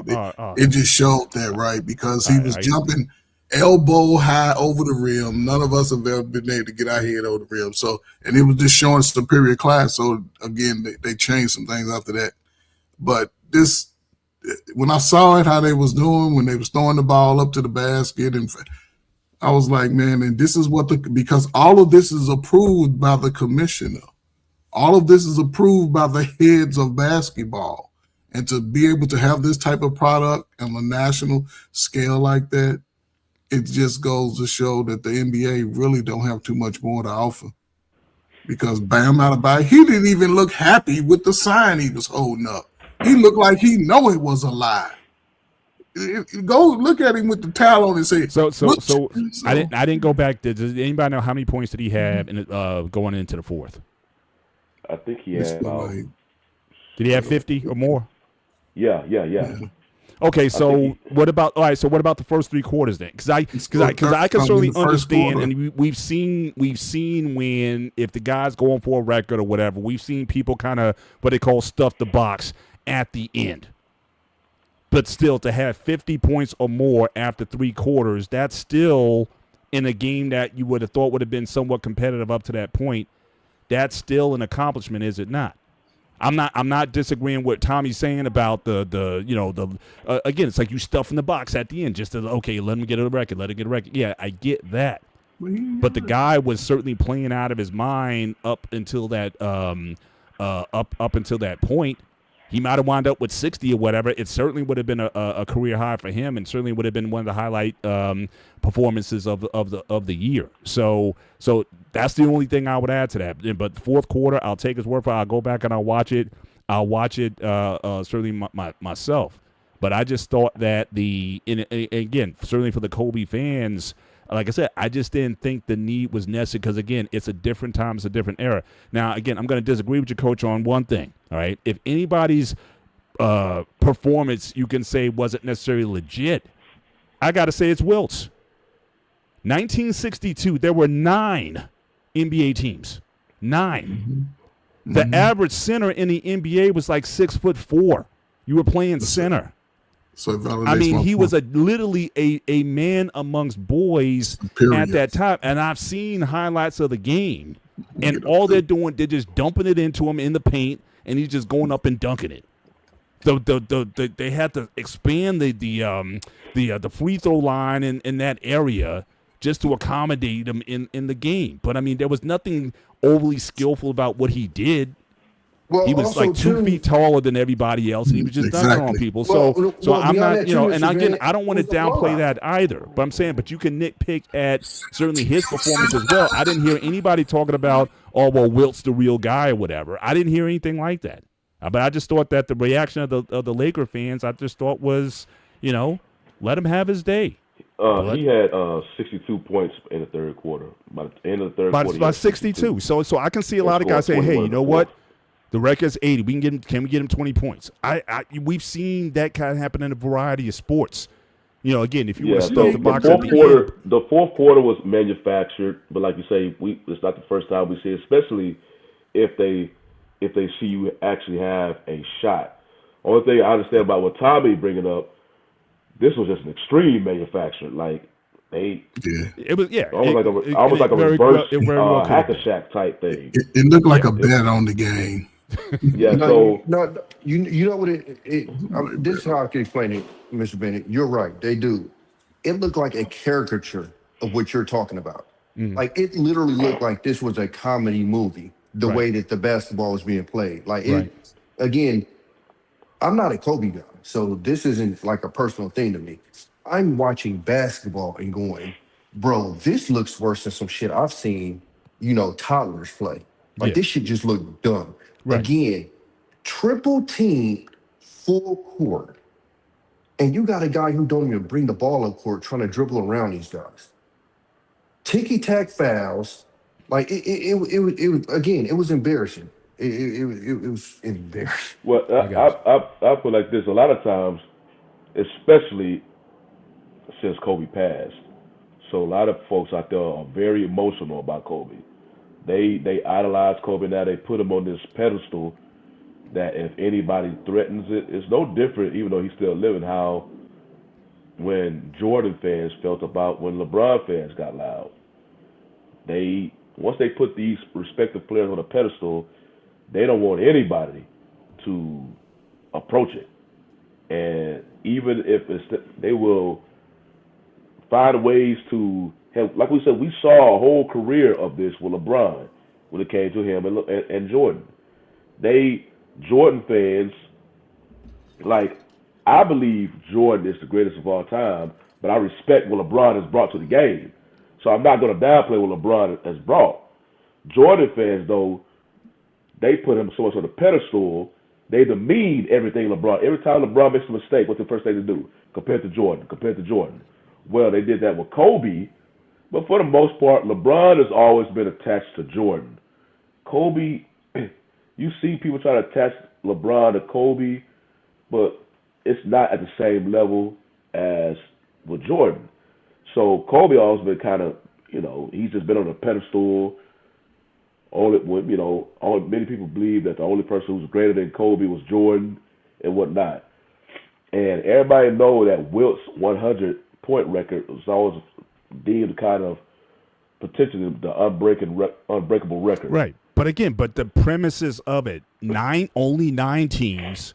He's clearly taller and more bigger than everybody else in the game. And you can watch the game or watch the all points that he scored on the game. You can watch it. He just gets it, lays it up, or gets it up and dunks it. Yeah. I mean, it's not, and he averaged, I think, 50 for the year. Superiority game for the year, 30 rebounds for the year. I mean, it was the league wasn't ready for someone like that. It was a complete mismatch. But with Kobe, they held his 81 to a high esteem. Yeah. They almost kind of put Wilt's 100 just isolated it. And they treat Kobe's 81, especially his fans. And what Thomas mentioned, it's still technically number 2 at the time, all time, but they was treated like it was number 1. And here you got Bam, Bam is a good player. He is a good player, good, respectable player in the league, a multi-time All-Star, played on the Olympic squads. He was on the recent one that won the gold. But he was never looked at as a scorer in the essence of Kobe. Hell, not even a scorer in the essence of LeBron. Yeah. So he was just a good player. He gives good effort on both sides. If he lights you up, I think previously his career high was in the 40s. Right. So, but there's times when when a player's like, oh, he's on one. Yeah. Right? So that's how they so again, was on. That's why they were feeding him in the fourth quarter. Yeah. Because they wanted him to take part in that. Now you come, and while he was getting so much of the backlash, in particular from the basketball community, I'm talking about like what you see on social media and stuff. Maybe include some of the current coaches and players, because they looking at it, as you saw, Udoka, the team he played against, pretty much one of the weaker teams in the league today. And we brought up the fact that how he went about it. In fact, he got 43 free throws and all that. So they looking at that. But Kobe stands, forget fans now, they stands. They don't. But that's what you meant. Actually, I didn't know what Dante was saying. So stand culture. That's what that means. Yeah. It's like they fans, but they to a higher level. Like they don't want to acknowledge anybody else's accomplishments when it comes to if Bam would have scored 80, they would have never came out. They would have been congratulating Bam. Oh, you scored 80. Because remember, when Luka scored 73, they gave him his props, and then it went away. And I think that's what would have happened to Bam. But the reason why it's getting so much backlash now, because he went over Kobe. So now they feel what's the word? It's triggered to me because like I said, I just didn't think that what was the. Yeah, I just didn't get the, and again, I get that, again, the game Kobe played mattered and whatnot, but we've seen, like, I know at the end of his career, didn't they have a game where they were feeding him the ball? I think it was like his last game or something like that. Yeah, when he scored 60. They weren't even playing defense. They were just saying, here, give it Kobe, let him shoot a 3, let him do whatever. So, again, it happens. But you don't hear them say that, though. You don't hear them complain about that, even though technically they did in that game, his last game, they did that. Because, again, they put it on a pedestal. So right now, Kobe is on this pedestal, and nobody can challenge that except Michael Jordan. If you talk about Michael Jordan, okay, they'll let it slide. But Bam Adebayo, oh, no. They say this dude, it's a farce. Somehow it was just manufactured. It's not true. They won't accept it, and they will not accept it. So that's why you see Robert Horry already put an asterisk over the 83. I'm like, how you doing this? It's 83. it was made in the NBA game. That I wasn't. Like, I know you have a lot of passionate Kobe fans, just like you have a lot of Jordan fans. Yeah, and but I've never heard Jordan's fans, ever be threatened by Kobe or anything like that. That's what you see every time with LeBron. Yeah, they out there. That's why nowadays. I remember when it was just me and Dante. We just on the show. We dedicated a whole show letting the people in the call that says, "Okay, y'all debate about LeBron and Jordan," and then we took it away because as soon as you go into that area, it's a landmine. It's just going to explode. People are so passionate on both sides. They just as soon as you talk about LeBron, but I thought the Kobe would have more smoke because again, Kobe as a player, like him and MJ, they were kind of similar in terms of their playing style. You know what I mean? And I know Jordan worked with Kobe on his game. LeBron, he's a power forward for the most part. I mean, he's a different type of player. It's like comparing him to Jordan, it's like apples and oranges in terms of their play. But I thought Kobe was like the closest thing to Jordan as far as his the way he played. Well, you remember it's kind of ionic that you remember why Kobe during his prime, folks was reluctant. I remember they were reluctant to compare him with Jordan. They didn't believe he was on the same. He's not Jordan. He's not Jordan.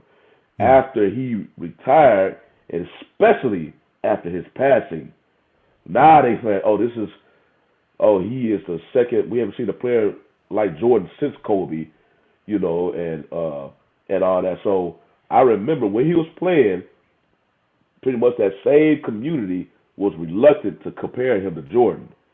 But since his passing, everybody's viewpoint changed. Now he's being idolized. And, he has a physical statue outside the arena. And he damn near has another statue in everybody's home. Yeah. And they don't want to tarnish it in any type of way. Gotcha. All right. Any other comments before we move on to the last? I just got we got the last. Yeah, I kind of. So, I think a lot of the LeBron thing comes from him. Like most players don't push the GOAT combos themselves. LeBron has, and I think that's the difference between you not having the same beat between Kobe and Jordan fans and LeBron and Jordan fans is because LeBron, especially I'll just say our generation, even nicknames. You don't give yourself a nickname. Yeah. People give you nicknames. You don't call yourself the GOAT. People call you the GOAT. And he did it different. He started pushing that he was the GOAT. He started pushing I'm the greatest of all time. And I think that's where people took exception. Now, I'm going to go back to this game, and I'm going to say it again. I even looked at it as disrespectful that you passed Kobe in such a goofy-ass way. And then at the press conference it's Wilt, me, and Kobe. 100%. Again, and I'm not a Kobe, Kobe fan. Right. But it was disrespectful as fuck because you was on that floor and you knew how goofy that shit was that y'all was out there doing. You know what I'm saying? So it's like, again, that's why I made the other post, Mr. Bennett. If you didn't watch the fourth quarter, like you can't call people haters because you have to watch that fourth quarter and you have to see how fucking goofy it was to see why people are so angry about it. It was complete lunacy. If he had got it legitly, I think people would have respected it. Yeah. Listen, again, I don't have a dog in the fight. That wasn't a legit 83. I got you. It was as close to a mark. And again, if I had somebody correct me and show me Wilt's stats, Wilt's was the exact same way. Yeah. The same way that game ended, from my understanding, is the exact same way Wilt got his 100. You had people missing free throws to get them back the ball. You had them fouling the other team to stop the game so he could get the ball back. The exact same thing. That's why I said I didn't there hold Kobe 81 higher than both of theirs because not because he was bigger than everybody, not because he was more athletic, because they did the exact same tactics that Bam did to get his 83 to get Wilt his 100. Kobe played a real game. His points was really needed. You know what I'm saying? And it's looked at, anybody that looked at it would say it was earned. And that shit last night, it just wasn't. So essentially you're saying, on one hand, you're saying that the Wilt game was just as fixed or set up as the Bam game. But at the same time, so the way it was explained to me, absolutely. But at the same time, you're still going to say that Kobe's is not the record. Like you were arguing with the guy, he didn't set a record, But his seems to, out of the three, his is the most legitimate. So when I had that discussion, that was before I even knew about the Will game. When I had the whole, he doesn't have the record thing. Number wise, he does have the record. Whether I respect it or not, he got the record. But the way I look at it is, it's like if you're playing a video game and you win the Super Bowl on All Madden and I win the Super Bowl on Rookie. We did the same thing, but it's not going to be respected the same way. Right. And that's kind of how I'm looking at it. It's just like it was just goofy.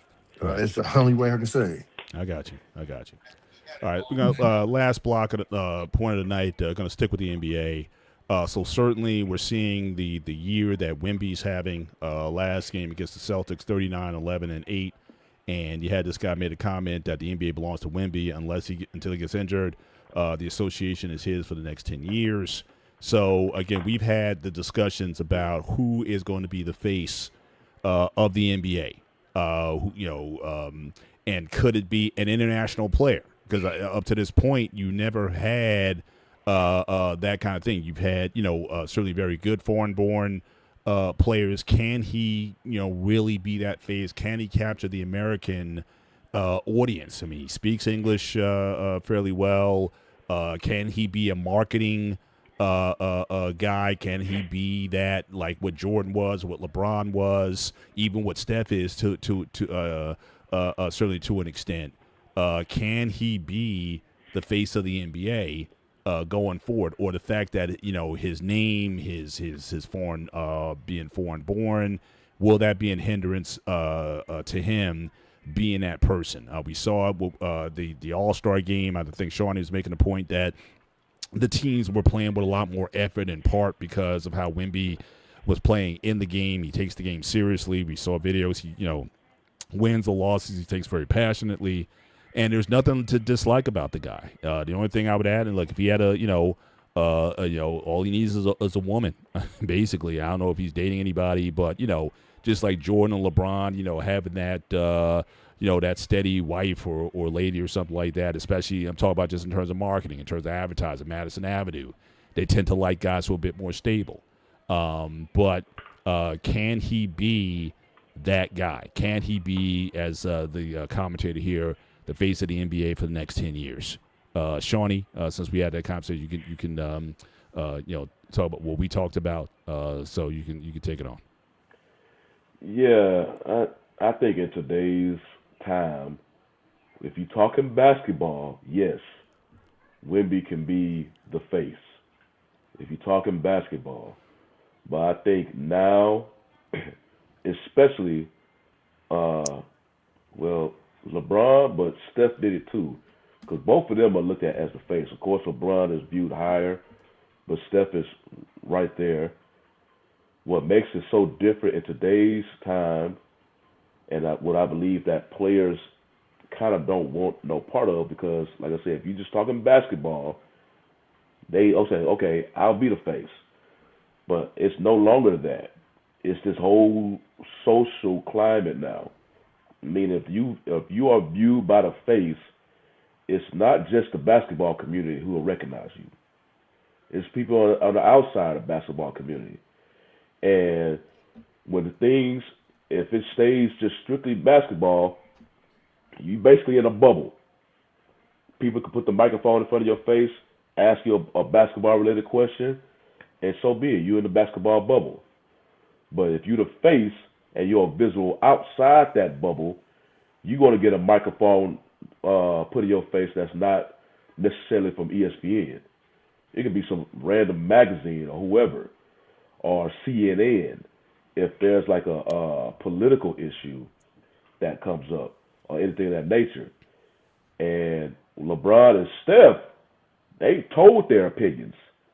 And because that, they also receive backlash from their opinions, whatever it may be, from the people on the other side. So if you're talking strictly basketball, yes, I believe Wemby can. But in today's time, a face is just not strictly contained in their level of expertise, their field of play. You expose, especially with social media and all these other media outlets now, you're exposed to a whole crowd. So if something happens, don't let, because you know in the NBA in general is probably not by far, they are. Well, between the NBA and the WNBA, they have no problem speaking their mind when it comes to social justice issues, more than any other sport.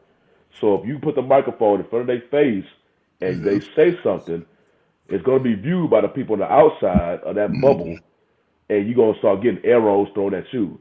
And many times these dudes are like, man, I didn't sign up for all this. I just want to play basketball. If you want to make me the space of basketball, fine. But this space stuff now is exposing me to all these other people. I don't really care about what they say. But now I'm getting arrows and gotta censor myself every time I talk and whatnot. So that's the new era of this whole face thing that we live in today's society, because unfortunately it's just not limited to their respective field of play. If you the face, expect some microphones to be put in you. And I don't know if Wemby would like that, because Wemby, he's not from this country. So Shani, that's why I disagree totally. He's the perfect spokesman for the league. The league, listen, the people that they choose, they American mindsets. Yeah, I can see that. They don't want to be supervisors on the jobs, and I can see that in the NBA, because most American players just want to be wilding in the streets anyway. And if you're not married and you out there, they're gonna have a microphone. They're gonna be following you, trying to catch you up. Wemby's the totally opposite. He's totally opposite, and he makes his team better. I saw an interview with him yesterday, and he's showing what the NBA needs. It needs a worldwide fan base, and to have this 7'4" guy and if you see him play, he's doing 6'2" moves, shooting threes, rebounding, blocking shots. He's doing everything. So just for future, he's the perfect spokesman, and I think he would embrace it. I think this guy would embrace it. Because everybody else is starting to fade out. We got a 41-year-old in the league. I can go play then. And Steph is injured, so those guys are going down. And some guys that are from the States who just want to be in the streets. But he's a different type for the emotional type, because it seems like everybody's in the emotion part of it now, and he has a different focus. He ain't clubbing. He ain't in the streets. So let me ask you this question real quick, Coach, and I hope it doesn't happen. So you remember when George Floyd, that happened up in the Milwaukee area, right? And the players, the Milwaukee, when they staged that walkout or whatnot during the bubble time, say if something. So Wemby is playing in San Antonio. So say if something of that nature happens in San Antonio, do you believe? Because I believe Coach Pop will. Coach Pop will. He's shown that. Do you believe Wemby, if they put a microphone in front of his face, do you believe he would give his honest opinions about whatever that may happen in his city? Because that is usually that turning point where that other side, they're just waiting to pounce on you. Right now, Wemby's just basketball, so they're ignoring him. But once something like that, like I say, I pray something like that don't happen, because we don't need none of that happening anymore. But if some of that nature happens and they put him that microphone because he's the star of the franchise and he gives his honest opinion about it, people on the outside just waiting to pounce on that, whatever that answer may be. But I think he would give his honest opinion, right? He's not from America, so he ain't emotionally tied to some of these issues that we are. We live in America, so. But I think he would speak out, because the players seem to stand in unison. Regardless, I think if he's put in that position, he's not like the player rep, but I think if he's a leader, I think that he would, sort of stand with the other players. Because if any player speaks out, I think they seem to be a little bit more unified, and in that capacity. But as far as going around talking bad about the country and all that, I don't think he'll do it. I don't think no NBA player will do it. They'll just try to, I think they've seen what happened to LeBron and sometimes Steph and the smoke they got. But LeBron got a school. He got a school out of it. They got even height. LeBron got to stay in the league till he's 50. See, they got those. Remember that what happened to what's his name back in the day, Craig Hodges. When he spoke Well, about see, something, then and he to got me, out and the to me, league. that's the difference. I think we're talking about two different things, and I want to get Tommy's input on this as well. The guys that you're talking about, they were basically became a brand, right? Jordan was a brand, LeBron was a brand, Steph was a brand that people wanted to follow. So their words had a lot more meaning. Now, Craig Hodges has always been a conscientious brother when it came to all kinds, but nobody cared what he said. So you can't get to the stage where LeBron, when Trayvon got deleted and he did the thing with the hoodies and the walkouts and stuff, you can't do that unless you get to a certain marketing height first. And see there, I mean, when Jordan came again, the Jordan, that's why people were upset when I think things were happening. I think in North Carolina, he said, "Oh well, Republicans buy sneakers too," or whatever it was, and people took it the way they took it back then. Because people felt he didn't use, even though he was doing other things, that they felt he didn't use his platform to speak out on certain on certain issues. Yeah, so I think we can't put Wemby in that category until can he build a brand in the U.S. We have all these little boys and girls either want to buy their product, want to buy his sneakers, want to buy his jersey to the games, want to see him in McDonald's ads and Coca-Cola ads and whatnot. Can he get there? Because I think if you don't get there, then I think the other things, even though it would be bold and brave of him to speak up on issues, and again, if he truly believes them, that's another thing too. Do you actually believe in what you're saying, or are you just saying what you think is going to get you the most likes or whatever at that particular time? But to be genuine in his expressions as well. So can he get there without those things? So to be socially conscious is one thing, but when you talk about the face of the NBA, I think all of those things, you got to check off all those boxes, not just the spoken part. So Tommy, I don't know if you're still in the back, if you want to chime in on that, and then we can kind of pass this around and close out the show. Yeah, the only thing I don't like about Wemby is that he's in the Western Conference. I think I told y'all last year, man, them Spurs about to be a problem for a very long time. Yeah.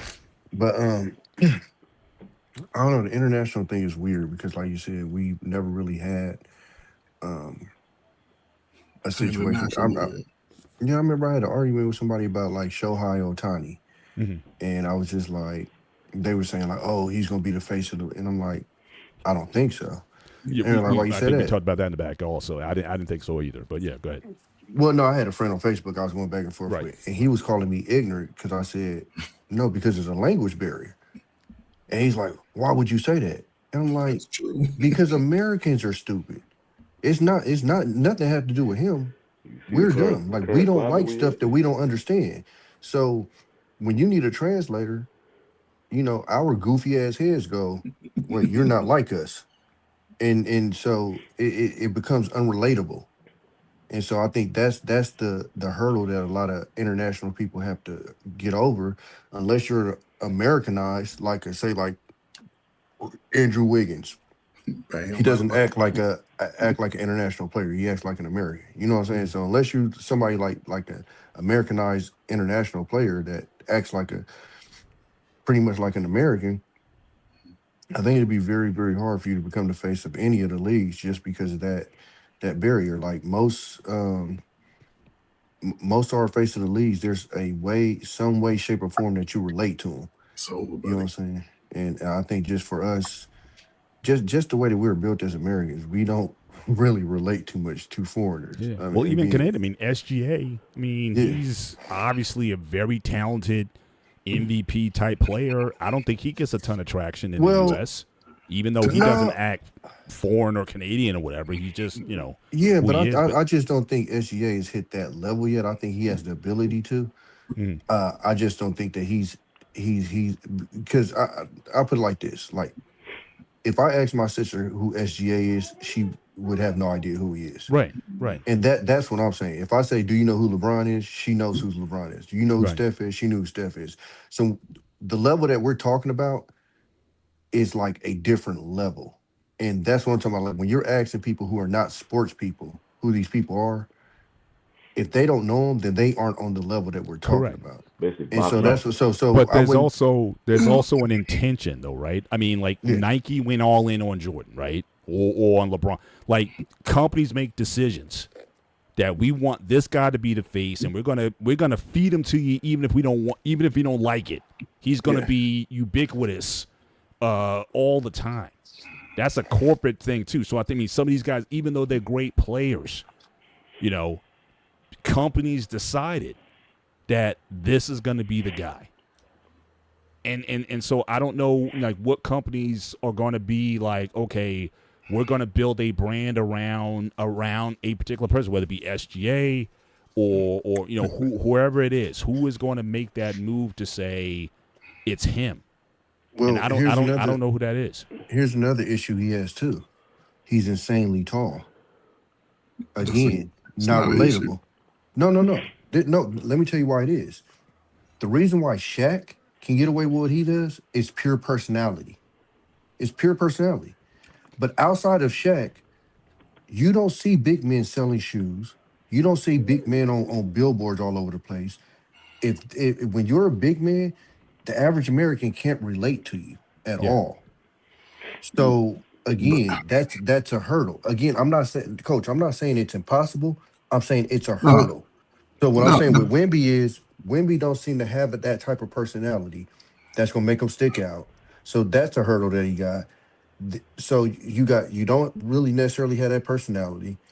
You're a foreigner, and you're super freakishly tall. Now, one thing I will say that might help him too is it's weird because I'm talking out both sides of my mouth. He's also so tall and so much of an extreme that it might draw people to him because he's like a freak. You know what I'm saying? So, But even outside of being tall, he has the skill set of a 6'2" guard. He's doing things that's never been Coach. seen before in basketball. Almost, Coach, he's that's what making me and you passes. care about, Coach. Yeah. My sister doesn't care. I know, but it doesn't matter about the non-fan. It's It bigger than does. America today You know, because guys, he can I be hate that I hate to face. do this because I just look. We are up against the clock. We got our Oh, guy God. about to come on right behind us, so I got to do a hard stop on the show. Tommy, if you can come back next week, if possible, I'll check with you. Let's start the show continuing this conversation, right? And hopefully we'll get Dante back with us as well. But I got to stop because I got Tarus's. He's about to come up on his show, and I need to get us out of here. So, again, want to thank everybody for being part of the show. Make sure you hit the like button before Who's about to get the yellow? I didn't think it'd get this deep, but yeah, this is a heavy conversation. I think we need to go here. But, again, certainly for myself, for Shawnee, for Coach Tommy B, our guy Dante, this is the One-on-One Sports Show here on the Black Man Unfiltered Network. You guys take care. God bless, and we will see you next week. Good night.